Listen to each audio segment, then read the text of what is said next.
ប៉ុន្តែត្រូវវាស់កម្រិតនៃការប្រើប្រាស់ឲ្យត្រូវទៅតាមទម្ងន់របស់ជ្រូកបន្ទាប់ពីយើងបានស្គាល់ពីឈ្មោះថ្នាំនិងអត្ថប្រយោជន៍នៃការប្រើប្រាស់រួចមកហើយអញ្ចឹងយើងទៅ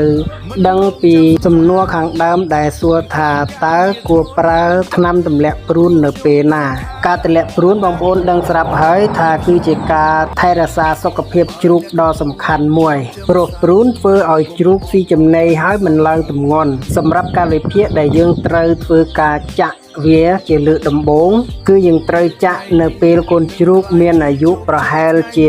6ទៅ8សប្តាហ៍លើកទី2យើងចាក់ពី4ទៅ6សប្តាហ៍បន្ទាប់ពីលើកទី1បន្ទាប់មកបើសិនបើចិញ្ចឹមជ្រូករហូតដល់អាយុលក់អាចទម្លាក់ព្រូនបន្តរៀងរាល់2ទៅ3ខែម្ដងប្រសិនបើមានហានិភ័យឆ្លងព្រូនខ្ពស់សម្រាប់បងប្អូនដែលចិញ្ចឹមជ្រូកលក្ខណៈគ្រួសារដាក់បាន1សប្តាហ៍ទៅ2សប្តាហ៍ជួបអាការៈក្អកបងប្អូនកុំមកទិនសន្និដ្ឋានថាជាព្រូនអេសការក្អកអាចបណ្ដាលមកពីជំងឺផ្លូវដង្ហើមដែលបណ្ដាលមកពីវីរុសនិងបាក់តេរីមួយទៀតអាចបណ្ដាលមកពីទ្រុងរបស់យើងមិនស្អាតមានធូលីដីច្រើនឬមានក្លិនឆួលខ្លាំងធ្វើឲ្យវាពិបាកក្នុងការដកដង្ហើមឬក៏មួយទៀតអាចសម្គាល់បានតាម